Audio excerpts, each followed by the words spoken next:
Tanggal 5 dan 6 Juni 2025. Kayaknya bakal diingat cukup lama nih. Ini tuh pas Elon Musk, orang yang namanya biasanya bikin kita mikir mobil listrik keren, atau roket ke Mars, malah mutusin buat ngeluncurin serangan jenis lain. Dia pakai media sosialnya X, dan langsung nembak tuduhan serius banget ke Presiden Donald Trump. Musk dengan berani bilang kalau Presiden Trump tuh terlibat dalam dokumen kasus Jeffrey Epstein yang terkenal jahat itu. Ini bukan sekadar kode-kodean ya, tapi serangan langsung, pernyataan yang langsung bikin heboh internet dan di mana-mana. Bayangin aja lagi santai main HP, tiba-tiba muncul berita begitu. Berita yang kayak gini nih, yang bikin sarapan sereal kita tiba-tiba jadi hambar kayak makan kardus, bener-bener bikin kaget semua orang yang lihat. Amerika dan banyak negara lain di dunia langsung pada penasaran sama drama yang cepet banget kejadian ini. Mikir-mikir bakal ada kejutan apa lagi ya selanjutnya. Tapi Elon Musk nggak cuma nunjuk jari aja loh. Wah, dia malah nekat abis. Dia terang-terangan dan kencang banget minta Presiden Trump dimakzulkan. Alasannya ya karena tuduhan hubungan sama dokumen Epstein itu. Dia ngepost gini, saatnya menjatuhkan bom besar at real Donald Trump ada di dokumen Epstein. Yang artinya, waktunya ngejatuhin bom besar at real Donald Trump ada di dokumen Epstein. Dia bahkan nambahin bumbu drama bilang, tandai postingan ini buat nanti, kebenaran bakal terungkap. Yang bikin seru, dokumen-dokumen ini, yang katanya ada di tangan Departemen Kehakiman AS, belum semuanya dibuka buat umum. Jadi, Musk itu kayak teriak-teriak di dunia maya kalau ada informasi rahasia yang memberatkan, dan Trump ada di tengah-tengahnya. Tapi, dan ini penting banget nih, dia nggak langsung ngasih bukti nyata buat nguatin tuduhannya yang heboh itu. Cuma tuduhan aja, yang bikin suasana jadi tegang dan semua orang bisa lihat. Nah, yang bikin cerita ini makin seru, kayak nambahin cabai lagi ke makanan yang udah pedes. Itu sejarah antara Musk dan Trump. Percaya atau enggak, dua tokoh berpengaruh ini, dulunya nggak musuhan kayak sekarang loh. Ada masanya mereka tuh akrab banget, hampir kayak sohib gitu. Mungkin susah ya ngebayanginnya sekarang. Tapi Musk bahkan pernah kerja di pemerintahannya Trump. Iya beneran. Jabatannya kedengeran keren gitu. Kepala Departemen Efisiensi Pemerintahan, disingkat DOGE. Jabatannya aja udah kayak nama dari meme internet ya kan? Waktu itu Musk dianggap sekutu penting, ahli teknologi, yang bisa bantu bikin pemerintahan nggak ribet lagi. Sempet tuh mereka kayak sejalan gitu. Dua orang kuat yang punya tujuan sama di pusat pemerintahan Washington DC.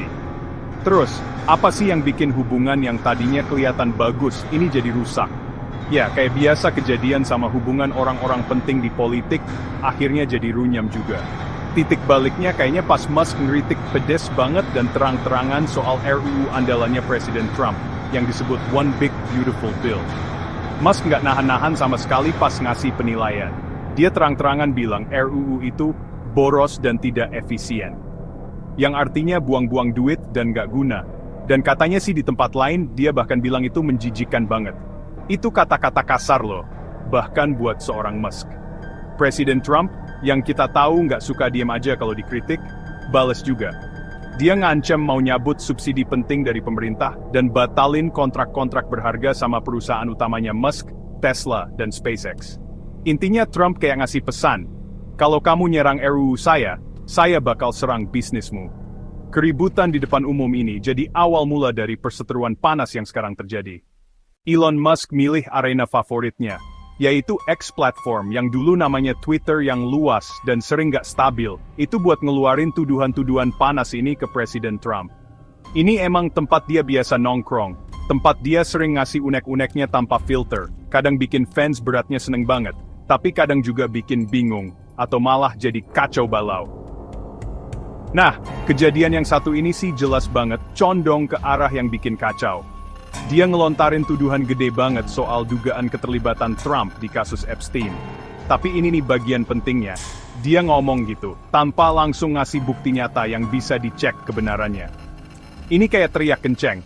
Saya tahu siapa yang ngambil kue terakhir dari Topless. Tapi terus nggak bisa nunjukin bekas coklat di muka pelakunya. Nggak adanya bukti yang jelas, ini langsung jadi pusat perhatian di perdebatan. Selanjutnya, sementara dunia nungguin dengan deg-degan, Musk ini beneran punya kartu bagus, atau cuma mau manas-manasin suasana aja dengan omongan tanpa dasar? Kalau Elon Musk ngomong, atau lebih tepatnya nge-tweet, pasar keuangan sering banget merhatiin, atau paling nggak reaksinya keras. Dan bener aja, kali ini reaksinya kenceng banget. Begitu tuduhannya ke Presiden Trump, jadi berita di seluruh dunia, tanggal 5 dan 6 Juni itu saham Tesla, kode sahamnya TSLA, langsung anjlok parah. Ini turunnya lumayan loh, sekitar 14%. Nah, buat perusahaan segede Tesla, saham turun 14% itu bukan hal sepele ya. Bukan kayak nemu uang receh di bawah bantal sofa. Turunnya persentase ini artinya nilai pasar perusahaan rugi sekitar 150 miliar dolar, hampir nggak bisa dipercaya. Iya, miliar, pak M gede. Biar kebayang ya, duit segitu tuh mungkin bisa buat beli negara kecil, atau paling nggak, buat beli mobil listrik baru yang banyak banget. Ini jelas banget nunjukin betapa besarnya pengaruh omongan Musk, entah itu baik atau buruk. Nggak cuma Tesla aja yang kena imbasnya di pasar keuangan. Perusahaan medianya, Presiden Trump sendiri, Trump Media and Technology Group, kode sahamnya DJT. Nilai sahamnya juga kena pukul lumayan. Saham mereka anjlok lebih dari 8% setelah omongan Musk itu. Walaupun turunnya nggak separah Tesla, ini tetap jadi tanda yang jelas banget kalau tuduhan Musk bikin guncangan serius di pasar keuangan. Rasanya kayak ada gempa susulan di pasar keuangan setelah gempa utama yang dipicu postingan Musk di X. Para investor jelas pada khawatir ngelihat perseteruan publik yang makin panas antara dua raksasa dunia bisnis dan politik ini. Pasar itu biasanya paling nggak suka sama yang namanya ketidakpastian, dan perseteruan ini tiap hari nyajiin banyak banget ketidakpastian, bikin semua yang terlibat makin cemas. Perselisihan yang terang-terangan dan sengit ini bukan cuma drama pribadi dua orang aja, tapi bener-bener bikin pasar secara luas jadi ikut was-was. Kalau dua tokoh yang punya pengaruh segede itu kayak ngumumin perang terbuka, ya wajar aja investor jadi tegang banget. Situasi kayak gini bikin suasana jadi nggak stabil banget, dimana nggak ada yang bisa nebak dengan yakin kejutan drama apalagi yang bakal kejadian. Apa bakal ada lagi tuduhan-tuduhan merusak yang dilempar ke publik? Apa mungkin ada tindakan balasan dari pemerintah, atau penyelidikan yang dibuka? Ini nih, pertanyaan-pertanyaan yang bikin resah, yang bikin manajer keuangan jadi nggak bisa tidur nyenyak.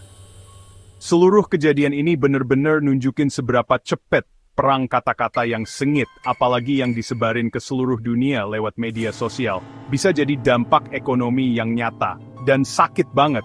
Nggak cuma buat perusahaan yang terlibat langsung, tapi juga buat sentimen dan kepercayaan pasar secara keseluruhan.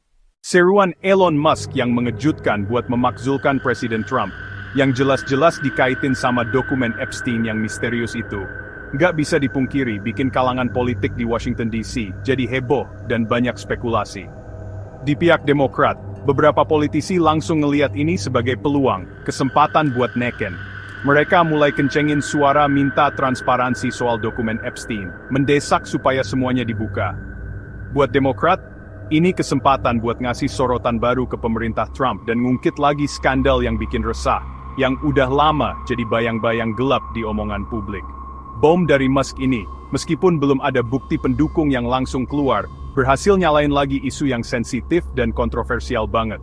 Sikap mereka intinya, oke, kalau emang ada sesuatu yang memberatkan di situ, ayo kita buka terang-terangan. Rakyat Amerika berhak tahu.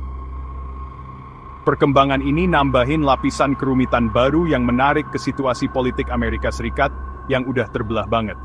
Sementara itu, kalau kita lihat ke kubu Republik, reaksi terhadap tuduhan Musk ini sebagian besar, dan mungkin udah bisa ditebak ya, beda banget. Kebanyakan anggota partai langsung merapatkan barisan di belakang Presiden Trump, ngasih pembelaan kuat. Mereka kebanyakan nganggep remeh tuduhan Musk, nganggapnya sebagai serangan gak berdasar lagi ke pemimpin mereka.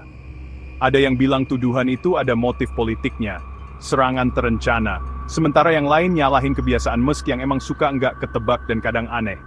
Suasana umumnya sih, mereka nggak bakal ninggalin Presiden Trump cuma gara-gara postingan media sosial tanpa bukti, seheboh apapun itu. Strategi utama mereka, kayaknya bertahan kuat dan nolak mentah-mentah. Paling nggak sampai. Atau kecuali, ada bukti konkret yang nggak bisa dibantah lagi yang muncul. Ini contoh klasik gimana kesetiaan politik tetap kuat dan nggak goyah di tengah badai kontroversi yang lagi memanas. Terus gimana dengan rakyat Amerika? Jutaan orang yang nontonin drama ini dari rumah dan tempat kerja mereka. Nah, Pendapat publik soal ini macem-macem banget. Kayak bola salju yang dikocok kenceng, pendapatnya kemana-mana. Sebagian orang rame-rame dukung Elon Musk, setuju banget sama tuntutannya soal transparansi, dan yakin kalau orang berkuasa, siapapun itu, harus tanggung jawab atas perbuatannya. Mereka muji dia sebagai pengungkap kebenaran yang berani. Orang yang berani ngomong ngelawan penguasa paling tinggi. Sebaliknya, sebagian besar orang lainnya tetap skeptis banget, bahkan ada yang cuek aja. Mereka cenderung ngelihat omongan Musk sebagai usaha buat ngalihin perhatian. Mungkin dari masalah perusahaannya sendiri, atau kontroversi pribadinya. Atau mungkin mereka ngelihatnya cuma sebagai tindakan gegabah, dan gak bertanggung jawab yang gak ada isinya sama sekali.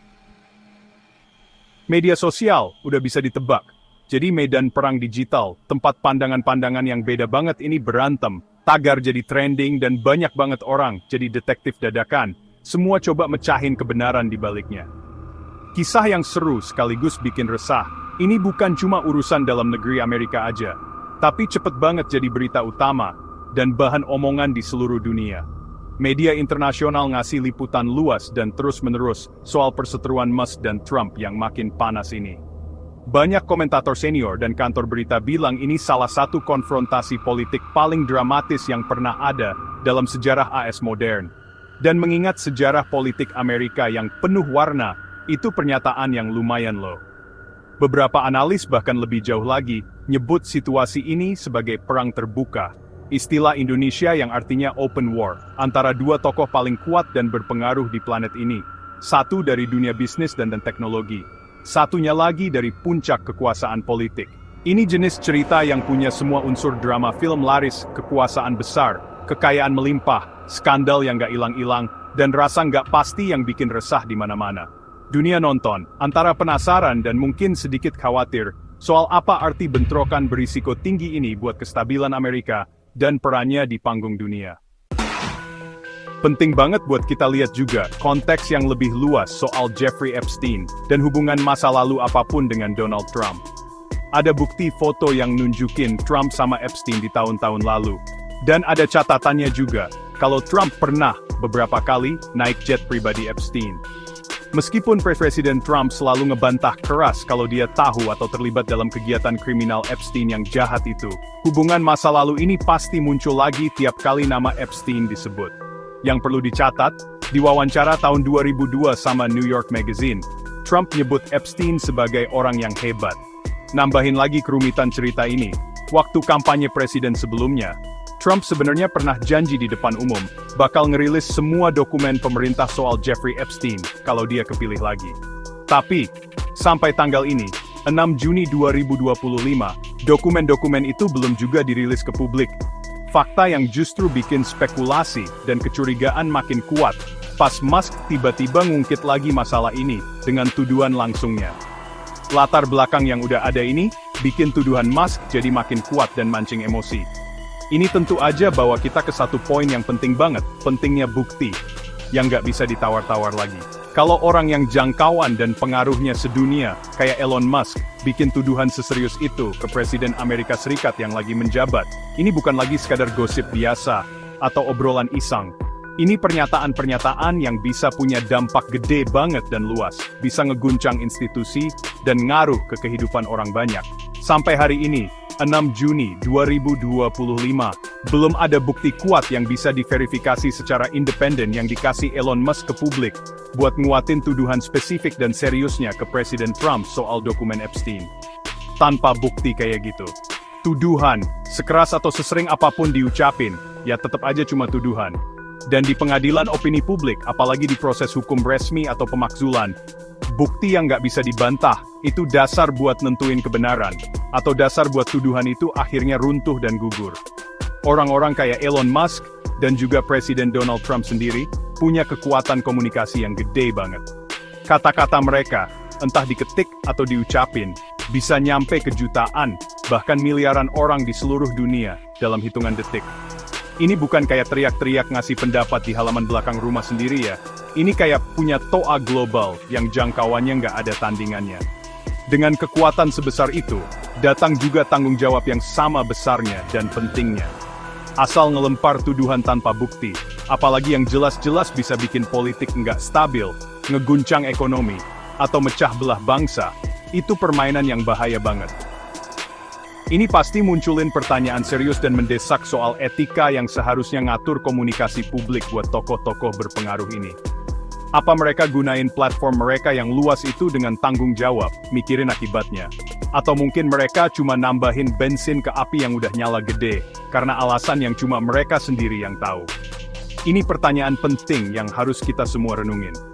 Pada akhirnya, semua episode yang penuh gejolak ini, drama pemakzulan, drama impeachment, dan skandal Epstein, yang lagi heboh di Amerika ini, jadi pengingat yang kuat, dan bikin kita sadar. Ini nunjukin dengan jelas banget betapa bahayanya gosip dan informasi yang belum diverifikasi, apalagi kalau disebarin sama tokoh publik terkenal yang banyak pengikutnya. Tuduhan tanpa dasar kayak gitu, bisa ngeguncang keras dasar-dasar politik, ngerusak kepercayaan pasar ekonomi yang rapuh, dan bener-bener nyakitin kestabilan dan persatuan negara buat jangka panjang. Kalau tuduhan serius dilontarkan tanpa didukung bukti kuat yang bisa dipercaya, hasilnya seringkali kekacauan, kebingungan di mana-mana, dan lunturnya kepercayaan publik ke institusi dan pemimpin. Di zaman sekarang di mana informasi nyebar cepet banget dan tren media sosial jadi viral, penting banget buat semua orang, dari warga biasa sampai pemimpin dunia, buat hati-hati, selalu minta bukti, dan bener-bener ngerti dampak besar dan seringkali nggak bisa diubah lagi dari kata-kata. Kestabilan yang sering kita anggap biasa aja, ternyata bisa jadi rapuh banget dan gampang pecah.